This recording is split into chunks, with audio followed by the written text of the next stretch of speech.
ब्रह्मचर्ये परं ज्ञानं ब्रह्मचर्ये परं बलं ब्रह्मचर्ये परं ब्रह्म ब्रह्मचर्ये प्रतिष्ठितम। भगवान धन्वंतरी। ब्रह्मचर्य का अर्थ और महिमा। ब्रह्मचर्य क्या है? ब्रह्मचर्य शब्द का अर्थ क्या है? ब्रह्मचर्य क्यों धारण करना चाहिए? ब्रह्मचर्य रक्षण से क्या लाभ होगा? ऐसे अनेकों प्रश्न हैं जिनके उत्तर प्रत्येक मनुष्य समझना चाहता है। ब्रह्मचर्य को सही ढंग से समझने के लिए सबसे पहला इसका शास्त्रीय सिद्धांत समझना अनिवार्य है। ब्रह्मचर्य शब्द दो शब्दों से बना है, ब्रह्म और चर्य। ब्रह्म शब्द का अर्थ है ईश्वर, वेद, ज्ञान, वीर्य, और चर्य शब्द से अर्थ है चिंतन, उपार्जन, अध्ययन, रक्षण। अर्थात ईश्वर का चिंतन, वेदों का अध्ययन, ज्ञान का उपार्जन और वीर्य रक्षण करना। सामान्यतः आज के समय में ब्रह्मचर्य से केवल वीर्य रक्षा का अर्थ ही लिया जाता है, परंतु पूर्ण ब्रह्मचर्य में कानों से सदा भद्र उत्तम श्रवण करे, आंखों से सदा भद्र देखे, जीभ से पवित्र पदार्थों का ही सेवन करे, नाक से दिव्य गंध ले, हाथों से सत्कर्म करे, पैरों से भगवान के मंदिरों एवं तीर्थों में जाए, मन से विषयों का चिंतन भी न करे। तात्पर्य यह है कि इंद्रिय मात्र का संयम ही पूर्ण ब्रह्मचर्य है। ये अत्यंत दुख का विषय है कि जिस भारतवर्ष में कभी ब्रह्मचर्य ही जीवन की रीढ़ हुआ करता था, जहाँ ब्रह्मचर्यों का गौरवपूर्ण स्थान था, आज वहीं भारत ब्रह्मचर्य के अभाव से जर्जर होता जा रहा है।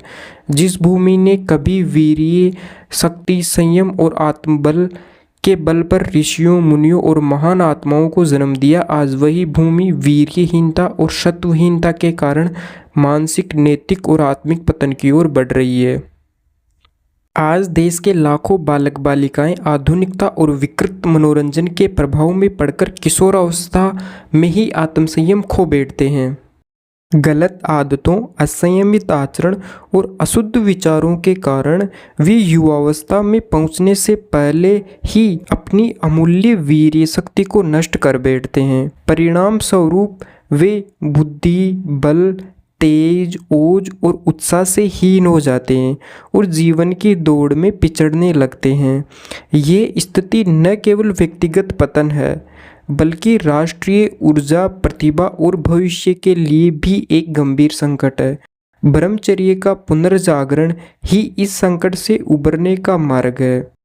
यही शारीरिक, मानसिक और आत्मिक पुनरुत्थान की कुंजी है। संयम, नियम, साधना, सुख और मनुष्यत्व का व्यापक क्षय हो रहा है।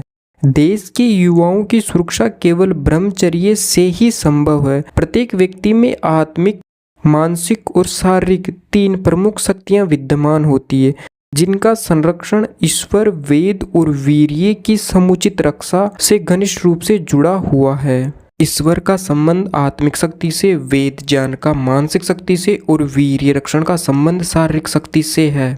ईश्वर शक्ति के बिना आत्मिक शक्ति नहीं बढ़ सकती, वेद ज्ञान के बिना मानसिक शक्ति नहीं बढ़ सकती और वीर्य रक्षण के बिना शारीरिक शक्ति स्थिर नहीं रह सकती। इसलिए आत्मिक शक्ति, मानसिक तेज और शारीरिक वीर्य को सदा सुरक्षित रखना, कभी भी भोगों में गिराकर उसका क्षय न होने देना, यही ब्रह्मचर्य का कठिन तप है। ब्रह्मचर्य व्रत में स्थित रहने से तनिक भी भय नहीं रहता। धर्मशास्त्रों के अनुसार मानव जीवन को 4 आश्रमों में विभाजित किया गया है: ब्रह्मचर्य, गृहस्थ, वानप्रस्थ और संन्यास।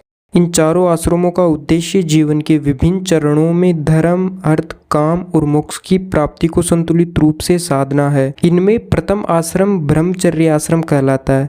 ये जीवन का प्रारंभिक चरण होता है, जो विद्या अधिगम, आत्मानुशासन और धर्म के बीज बोने का समय होता है। इस काल में व्यक्ति गुरुकुल में रहकर गुरु से वेद, शास्त्र, आचार और संयम का ज्ञान प्राप्त करता है। ब्रह्मचर्य आश्रम का मुख्य उद्देश्य है जीवन के उच्चतर लक्ष्यों की प्राप्ति के लिए व्यक्ति में एक मजबूत नैतिक और भौतिक आधार तैयार करना है। इसके बाद गृहस्थाश्रम आता है, जो समाज में कर्तव्यों का पालन करते हुए धर्म, अर्थ और काम की सिद्धि का समय होता है। फिर वानप्रस्थ आश्रम, जिसमें सांसारिक जिम्मेदारियों से विमुख होकर व्यक्ति मोक्ष की ओर अग्रसर होता है। अंततः संन्यास आश्रम में पूर्ण वैराग्य के साथ केवल मोक्ष की प्राप्ति ही जीवन का ध्येय रह जाता है। है। ब्रह्मचर्य ही जीवन है और वीर्य नाश ही मृत्यु है, अर्थात ब्रह्मचर्य ही जीवन का मूल है और वीर्य का नाश ही वास्तविक मृत्यु है। ब्रह्मचर्य न केवल इस लोक और परलोक के समस्त सुखों का आधार है, अपितु ये चारों पुरुषार्थों धर्म, अर्थ, काम और मोक्ष का भी मूल है। यही ब्रह्मचर्य मुक्ति का द्वार खोलने वाला महान साधन है। वीर्य मनुष्य के शरीर और चेतना की अत्यंत बलशाली, दुर्लभ और अमूल्य संपदा है। इसी दिव्य शक्ति के संरक्षण से मनुष्य देवत्व को प्राप्त करता है और इसके नाश से वह अधः पतन की ओर बढ़ता है। वीर्य की रक्षा से ओज, तेज, धैर्य, बुद्धि, स्मृति और आत्मबल की वृद्धि होती है। जिस पुरुष ने ब्रह्मचर्य का पालन नहीं किया वह बाह्य रूप से चाहे जितना सफल दिखाई दे, पर आत्मिक और चारित्रिक दृष्टि से कभी भी उच्च पद को प्राप्त नहीं कर सकता। ब्रह्मचर्य के बिना न तो आत्म साक्षात्कार संभव है, न ही स्थायी शांति और मोक्ष की प्राप्ति है। इसलिए कहा गया है, ब्रह्मचर्य ही जीवन की ऊंचाइयों की सीढ़ी है और यही सच्चे अर्थों में आत्म विकास का प्रथम चरण है। तब निसंदेह ब्रह्मचर्य हमारी समस्त विद्या, वैभव, सौभाग्य और आध्यात्मिक प्रकाश का मूल कारण है। यही वही शक्ति है जो हमें श्रेष्ठता, आत्म स्वातंत्र्य और पूर्ण उन्नति की ओर अग्रसर करती है। ब्रह्मचर्य के दो प्रकार बताए गए हैं, नैष्ठिक और उपकुर्वाण। जो व्यक्ति जीवन पर्यंत ब्रह्मचर्य का पालन करता है वह नैष्ठिक ब्रह्मचारी कहलाता है। ऐसे ब्रह्मचारी आजीवन अविवाहित रहकर आत्म संयम, साधना और ज्ञान में रत रहता है। उसका जीवन पूर्णतः त्याग, तपस्या और आत्मनियंत्रण पर आधारित होता है। शास्त्रों में ऐसे ब्रह्मचारी को देवतुल्य, पूज्य और उच्च कोटि का सिद्ध महापुरुष कहा गया है। वहीं जो ब्रह्मचारी गुरुकुल में रहकर शिक्षा और विद्या प्राप्ति के काल में ब्रह्मचर्य का पालन करता है और विद्या समाप्त होने के पश्चात गृहस्थाश्रम में प्रवेश करता है, उसे उपकुर्वाण ब्रह्मचारी कहा जाता है। ये ब्रह्मचर्य सीमित काल के लिए होता है, किंतु इस अवधि में भी उसे पूर्ण संयम और आचार का पालन करना आवश्यक होता है। दोनों ही प्रकार के ब्रह्मचारी अनुशासन, संयम और चरित्र बल के प्रतीक होते हैं, किंतु नैष्ठिक ब्रह्मचारी का स्थान विशेष रूप से उच्च माना गया है, क्योंकि वह जीवन के परम लक्ष्यों, आत्म साक्षात्कार और मोक्ष की ओर निरंतर अग्रसर रहता है। छांदोग्योपनिषद में ब्रह्मचर्य के महत्व को विशेष रूप से प्रतिपादित किया गया है, जहाँ इसे केवल एक नियम नहीं बल्कि आत्मोन्नति की महान साधना के रूप में वर्णित किया गया है। इस उपनिषद में ब्रह्मचर्य के 3 स्तरों का उल्लेख मिलता है, कनिष्ठ, मध्यम और उत्तम। कनिष्ठ ब्रह्मचारी वह होता है जो आंशिक रूप से संयम का पालन करता है। कनिष्ठ ब्रह्मचर्य में ब्रह्मचारी 24 वर्षों पर्यंत जितेंद्रित्व धारण करता है और इतने काल तक वेदों का अध्ययन करता है। कनिष्ठ ब्रह्मचर्य के सिद्ध होने पर ब्रह्मचारी को वसु ब्रह्मचारी कहा जाता है। 28 वर्ष के ब्रह्मचारी से वह परम ऐश्वर्यशील हो जाता है। मध्यम ब्रह्मचारी वह है जो एक निर्धारित काल तक ब्रह्मचर्य का पालन करता है, यानी 44 वर्षों तक ब्रह्मचर्य व्रत का पालन करता है। मध्यम ब्रह्मचारी के सिद्ध होने पर इसको रुद्र ब्रह्मचारी भी कहा जाता है। इससे तात्पर्य है कि जो 44 वर्षों के ब्रह्मचर्य से रह रहा है वह अत्यंत पराक्रम को प्राप्त कर लेता है। उत्तम ब्रह्मचारी वह होता है जो जीवन भर पूर्ण निष्ठा और संकल्प के साथ ब्रह्मचर्य का पालन करता है। ऐसा ब्रह्मचारी आत्मसंयम, तप, विवेक और साधना के मार्ग पर अडिग रहता है। उत्तम ब्रह्मचारी 48 वर्षों तक या आजीवन ब्रह्मचर्य व्रत का पालन करके नियम पूर्वक साधना करता है। उसके प्राण आदित्य रूप होकर शरीर में ज्ञान को प्रकाशित कर देते हैं और उत्तम ब्रह्मचारी के सिद्ध हो जाने पर उसे आदित्य ब्रह्मचारी कहा जाता है। वह 48 वर्ष के ब्रह्मचर्य से उत्कट तेजस्वी हो जाता है। अतः वसु ब्रह्मचारी को ऐश्वर्य, रुद्र ब्रह्मचारी को ऐश्वर्य व पराक्रम और आदित्य ब्रह्मचारी को ऐश्वर्य, पराक्रम तथा तेज तीनों प्राप्त होते हैं। वसु ब्रह्मचारी के मुख पर इंद्र की सी कांति, रुद्र ब्रह्मचारी के मुख पर महादेव की सी गुरुता और आदित्य ब्रह्मचारी के मुख पर सूर्य की सी ज्योति होती है। ब्रह्मचर्य तपोतपम, ब्रह्मचर्य ही परम तप है। महाभारत शांति पर्व अध्याय 245 श्लोक 7। शरीर, मन और वचन से सब अवस्थाओं में सर्वदा और सर्वत्र मैथुन संभोग त्याग के नाम को ब्रह्मचर्य कहा जाता है। महामुनि याज्ञवल्क्य के अनुसार ब्रह्मचर्य 3 प्रकार का होता है, कायिक, मानसिक और वाचिक। कायिक ब्रह्मचर्य वह है जिसमें व्यक्ति अपने शरीर से पूर्ण संयम का पालन करता है। इंद्रियों का दमन, शारीरिक वासनाओं पर नियंत्रण और शुद्ध आचरण इसका मुख्य अंग है। मानसिक ब्रह्मचर्य में मन को कामनाओं, कल्पनाओं और विकारों से मुक्त रखा जाता है। ये आंतरिक पवित्रता और विचारों की निर्मलता पर आधारित होता है। वाचिक ब्रह्मचर्य का अर्थ है वाणी में संयम, अश्लील, उन्मत्त अथवा कामोत्पादक भाषण से दूर रहना तथा वाणी को सदा सत्य, प्रिय और हितकारी बनाना। जो व्यक्ति इन 3 प्रकार के ब्रह्मचर्यों का एक साथ पालन करता है वही वास्तव में संपूर्ण ब्रह्मचारी कहलाता है। ऐसा ब्रह्मचारी न केवल बाह्य रूप से संयमी होता है बल्कि अंतरतम स्तर पर भी पूर्णतः पवित्र और साधना में रत होता है। याज्ञवल्क्य मुनि के मत में यही ब्रह्मचर्य का सर्वोच्च आदर्श है जो जीवन को तेज, तप और तत्व ज्ञान की ओर ले जाता है। बहुत से लोग ऐसे होते हैं जो शारीरिक कायिक ब्रह्मचर्य का पालन तो कर लेते हैं परंतु मानसिक और वाचिक ब्रह्मचर्य का पालन करना उनके लिए अत्यंत कठिन हो जाता है। कारण यह है कि कायिक ब्रह्मचर्य का स्वरूप अपेक्षाकृत स्थूल, सामान्य रूप से प्रत्यक्ष दिखाई देने वाला होता है और उसका पालन बाह्य रूप से संभव प्रतीत होता है, जबकि मानसिक और वाचिक ब्रह्मचर्य का स्वरूप सूक्ष्म होता है जिसका अनुशासन अंतरतम स्तर पर किया जाना आवश्यक है। शास्त्रों में मानसिक ब्रह्मचर्य को उत्तम, वाचिक ब्रह्मचर्य को मध्यम और कायिक ब्रह्मचर्य को अधम, निम्नतम कहा गया है। इसका कारण यह है कि ब्रह्मचर्य का वास्तविक मूल मन में स्थित होता है। यदि मन वासनाओं से विक्षिप्त है तो केवल शारीरिक संयम से आत्मिक शुद्धि संभव नहीं है। मन, वचन और कर्म इन तीनों का आपस में अत्यंत घनिष्ठ संबंध है। मन में जो भाव उत्पन्न होते हैं वही वाणी के माध्यम से व्यक्त होते हैं और अंततः कर्म के रूप में प्रकट होते हैं। अतः यदि मन वश में नहीं है तो वाणी और शरीर का संयम भी अधिक दिनों तक टिक नहीं सकता। सच्चा ब्रह्मचारी वही है जिसके मन, वचन और शरीर तीनों पूर्ण रूपेण संयमित, पवित्र और साधनामय हो। ब्रह्मचर्य का मूल प्राण तत्व है वीर्य। वीर्य ही जीवन की सर्वशक्ति है। यही आत्मबल, ओज, तेज और चेतना का स्रोत है। इससे बढ़कर कोई शक्ति नहीं मानी गई है।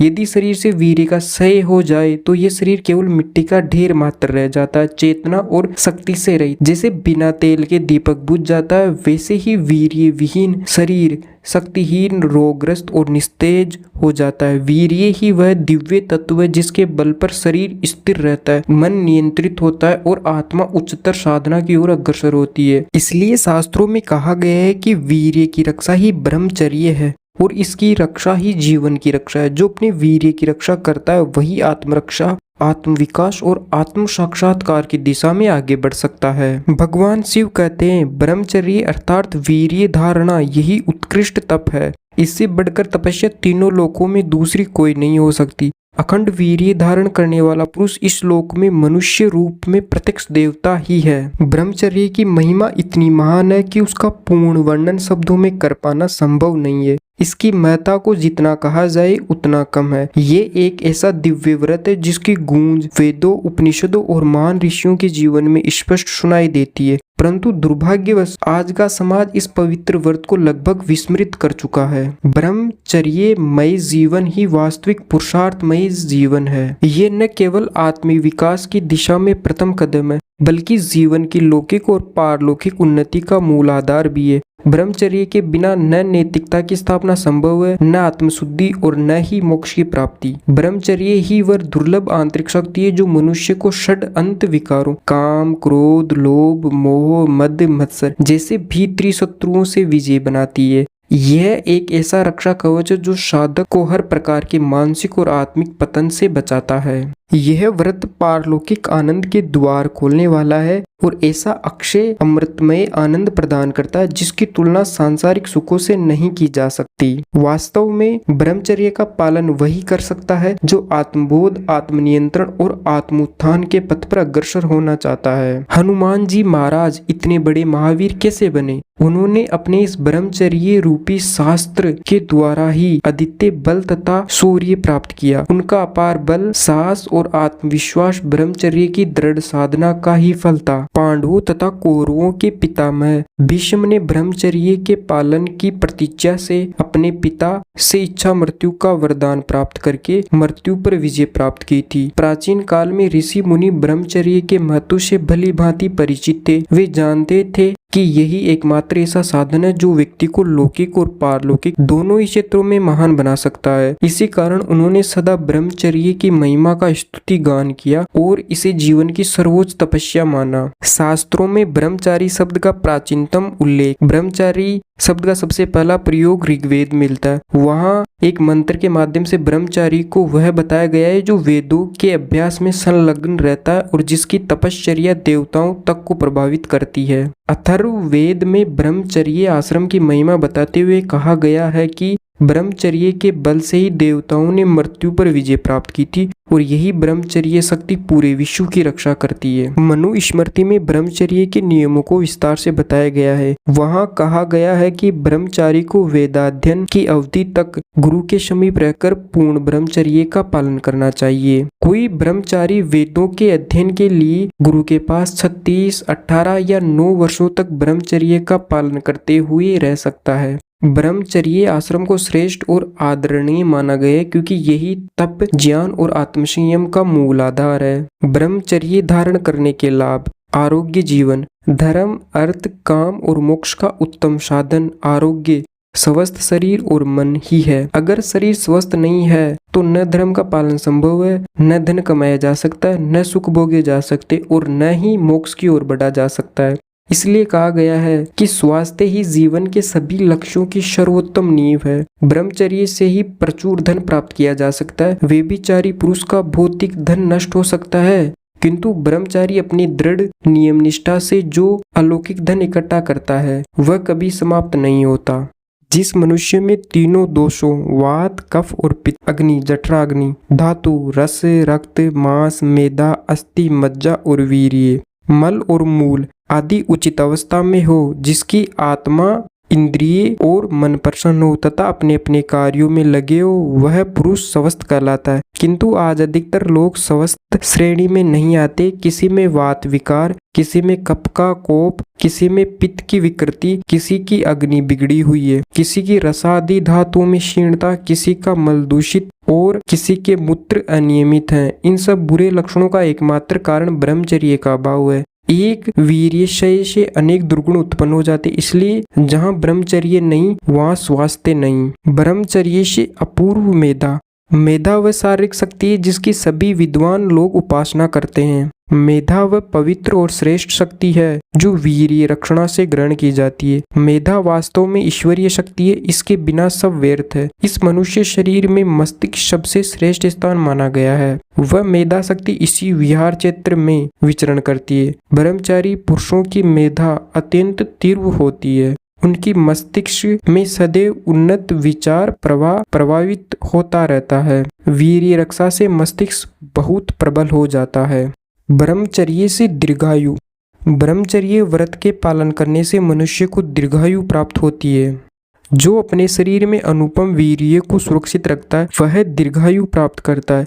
अपने वीर्य को सुरक्षित रखने वाला पुरुष ज्ञानी हो या अल्पज्ञ, उसे दोनों अवस्थाओं में दीर्घ जीवन प्राप्त होता है। यह वीर्य विद्वान लोगों के आत्म तेज और उनके दिव्य गुणों को विस्तृत करता है। सतयुग, त्रेतायुग और द्वापर युग में मनुष्य का आयुबल विशेष होता था, लेकिन अब कलयुग के कारण कम हो गया है। अन्य युगों में ब्रह्मचर्य के पालन विशेष रूप से किया जाता था, चाहे वो गृहस्थ हो या विरक्त हो। सब धर्मनिष्ठ सत्पुरुष और सदाचारी महापुरुष थे जो ब्रह्मचर्य का विधिवत पालन करते थे और दीर्घ काल तक जीवित रहते थे। ब्रह्मचर्य से उत्साह एवं साहस, यदि संसार से उत्साह और साहस लुप्त हो जाए तो ये जीवन नीरस और जड़वत हो जाएगा। उसी प्रकार यदि मनुष्य के भीतर ये दोनों शक्तियां कार्य करना बंद कर दे तो वह केवल एक जीवित शव के समान बन जाता है। न जीवन में गति रहती है न उद्देश्य। उत्साह और साहस का निवास हृदय में होता है। जिस मनुष्य का हृदय जितना दृढ़ और बलिष्ठ होता है वह उतना ही अधिक उत्साही, निर्भीक और कार्यक्षम होता है। परंतु ये हृदय बल स्वयं उत्पन्न नहीं होता, यह संचित होता है ब्रह्मचर्य के पालन से। ब्रह्मचर्य ही वह आधार है जो हृदय को सत्व, शक्ति और संकल्प से पुष्ट करता है। जिसने अपने वीर्य की रक्षा की है उसके व्यक्तित्व में स्वतः ही उत्साह, आत्मबल और साहस की छाया दिखाई देती है। उसका चेहरा तेजस्वी, उसकी आंखों में बिजली सी चमक, उसका स्वर प्रभावशाली और उसकी उपस्थिति प्रेरणादायक होती है।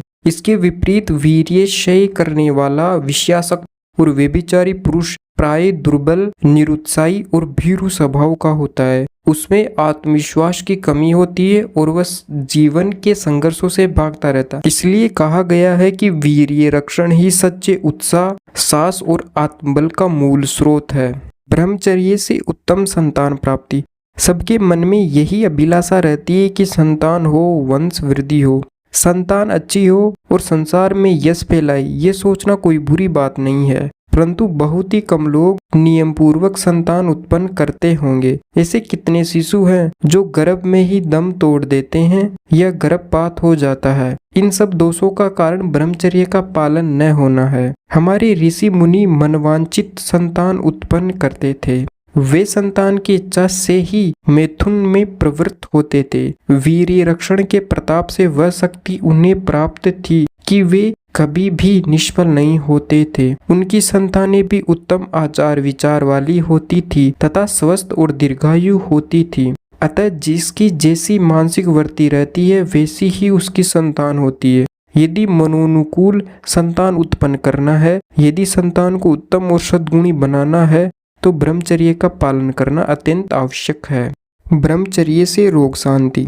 देश में स्वस्थ पुरुषों और स्त्रियों की संख्या उंगलियों पर गिनने योग्य हो गई है। बहुत से लोग स्वस्थ रहने के लिए विभिन्न प्रयास करते रहते हैं, पर फिर भी वे अस्वस्थ ही रहते हैं। उनका निस्तेज और निर्बल शरीर हमेशा रोगों में ही घिरा रहता है। वे सब ब्रह्मचर्य च्युत होकर ही अपना जीवन बिता रहे हैं। व्यभिचार और इंद्रिय लोलुपता बहुत बढ़ती जा रही है।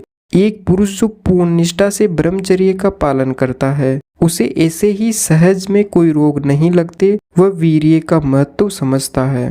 प्राचीन काल में लोगों को प्राय रोग होते ही नहीं थे। वे संयम युक्त बने रहते थे। उनका आहार विहार भी शुद्ध एवं पवित्र होता था। किंतु आजकल ब्रह्मचर्य का नाश आम बात हो गई है, तभी सब सर्वनाश की ओर बढ़ रहे हैं। आज के युवा ब्रह्मचर्य युक्त आहार विहार को छोड़कर प्रकृति के विरुद्ध चलते हैं। शरीर को सुंदर और सुडौल बनाने के लिए अनेक औषधियों का सेवन करते हैं, जिससे वे अनेकों बीमारियों से घिरे जाते हैं। आयुर्वेद में कहा गया है कि 1 वर्ष तक नियमित ब्रह्मचर्य के पालन से भयंकर रोगों को नष्ट किया जा सकता है। अतः वीर्य रक्षा करना अति आवश्यक है। स्वस्थ जीवन जीने का मूल मंत्र ब्रह्मचर्य का पालन करना है। ब्रह्मचर्य से ब्रह्म ज्ञान। वे जिनकी श्रद्धा अगाध है और जिन्होंने अपने मन और इंद्रियों पर नियंत्रण प्राप्त कर लिया है, वे दिव्य ज्ञान प्राप्त कर लेते हैं। इस दिव्य ज्ञान के द्वारा वे शीघ्र ही परम शांति को प्राप्त कर लेते हैं। ब्रह्म ज्ञान के बिना किसी की मुक्ति नहीं हो सकती। हमारे ऋषियों ने ब्रह्म ज्ञान की प्राप्ति के लिए अनेक मार्ग निश्चित किए हैं। छांदोग्योपनिषद में इंद्र विरोचन संवाद है। उसमें ब्रह्मचर्य से ब्रह्म ज्ञान की प्राप्ति का समर्थन किया गया है। ब्रह्मचर्य का पालन करने से निश्चय पूर्वक ये इच्छित आत्मज्ञान प्राप्त हो जाता है। ब्रह्मचर्य के बिना ब्रह्म ज्ञान का अनुभव नहीं किया जा सकता। ब्रह्मचर्य और अध्यात्म। आध्यात्मिक जीवन की नींव ब्रह्मचर्य पर टिकी है। ये केवल एक नैतिक अनुशासन नहीं, बल्कि साधक की आत्मिक उन्नति के लिए अत्यंत आवश्यक आधार है। यदि कोई व्यक्ति ब्रह्मचर्य का पालन नहीं करता, तो वह गहरे और स्थायी आध्यात्मिक अनुभवों को प्राप्त नहीं कर सकता। ब्रह्मचर्य का अर्थ केवल शारीरिक संयम नहीं है, बल्कि विचार, वाणी और व्यवहार में भी पवित्रता और नियंत्रण रखना है। ये इंद्रियों की दिशा को भीतर की ओर मोड़ने की कला है, जहाँ ऊर्जा बिखरती नहीं, बल्कि आत्म साक्षात्कार की दिशा में केंद्रित होती है। इंद्रिय संयम अर्थात इंद्रियों को अपने नियंत्रण में रखना अध्यात्म का मेरुदंड है। ठीक वैसे ही जैसे शरीर के लिए रीढ़ की हड्डी आवश्यक होती है, इसके बिना साधना स्थिर नहीं हो सकती। जो व्यक्ति ब्रह्मचर्य का दृढ़ता पूर्वक पालन करता है, वही अपनी आंतरिक शक्ति को जागृत कर पाता है और योग के मार्ग पर सच्ची प्रगति कर सकता है। ऐसा व्यक्ति ही एक सच्चा योगी बन सकता है, क्योंकि योग का मूल तत्व ही आत्मनियंत्रण और पवित्रता है। ब्रह्मचर्य कोई बाध्यता नहीं है बल्कि आध्यात्मिक विकास की अनिवार्य शर्त है। इसके बिना न तो ध्यान की गहराई मिलती है न ही आत्मज्ञान का प्रकाश। ब्रह्मचर्य आध्यात्मिक जीवन की अनिवार्य नींव है। एक सच्चा ब्रह्मचारी ही वास्तविक रूप से भक्ति का विकास कर सकता है, आत्मज्ञान अर्जित कर सकता है और योगाभ्यास में सिद्धि प्राप्त कर सकता है। अष्टांग योग का पहला चरण यम है और यमों में ब्रह्मचर्य का विशेष स्थान है। ब्रह्मचर्य के बिना न योग संभव है न मन की एकाग्रता। ब्रह्मचर्यहीन व्यक्ति को आलस्य, चंचलता, विक्षेप और मानसिक अशांति अधिक सताती है, जिससे उसकी साधना बाधित होती है। पतंजलि योग सूत्र 2.30 के अनुसार अहिंसा, सत्य, असत्य, ब्रह्मचर्य और अपरिग्रह ये 5 यम है। ये जीवन के नैतिक और आत्मिक अनुशासन के आधार स्तंभ है। इनमें ब्रह्मचर्य का स्थान विशेष रूप से महत्वपूर्ण है क्योंकि यही साधक के भीतर आत्मबल और दिव्य ऊर्जा को संचित करने का साधन बनता है। जो साधक आत्म साक्षात्कार की ओर अग्रसर होना चाहता है उसे ब्रह्मचर्य का पालन अत्यंत दृढ़ता से करना चाहिए। इसके लिए आवश्यक है कि वह कामोत्तेजक वस्तुओं, दृश्यों, श्रवण, पठन या मानसिक कल्पनाओं से स्वयं को पूर्णतः बचाए। साथ ही स्त्रियों तथा स्त्री मोह में पड़े पुरुषों का संग भी ब्रह्मचर्य के लिए बाधक माना गया है, अतः ऐसे संसर्ग से भी दूर रहना आवश्यक है। पतंजलि ऋषि पतंजलि योग सूत्र 2.38 में कहते हैं, ब्रह्मचर्य प्रतिष्ठायाम वीर्य लाभ है। अर्थात जब ब्रह्मचर्य पूर्णतः स्थिर और दृढ़ हो जाता है तब साधक में असाधारण शक्ति का उदय होता है। उसकी मानसिक, बौद्धिक, शारीरिक और आत्मिक शक्तियां जागृत हो जाती है। वह सामान्य जनों की तुलना में किसी भी क्षेत्र में उत्कृष्ट सिद्ध होता है। इसी संदर्भ में महर्षि पतंजलि आगे कहते हैं, तपस्या द्वारा जिसमें व्रत, उपवास और इंद्रिय निग्रह सम्मिलित है, शरीर और इंद्रियों के दोषों का क्षय होता है। परिणाम स्वरूप योगी का शरीर शुद्ध, स्वस्थ, हल्का और सिद्ध हो जाता है। ये भी स्पष्ट रूप से बताता है कि ब्रह्मचर्य और तप ही योग की सच्ची नींव है।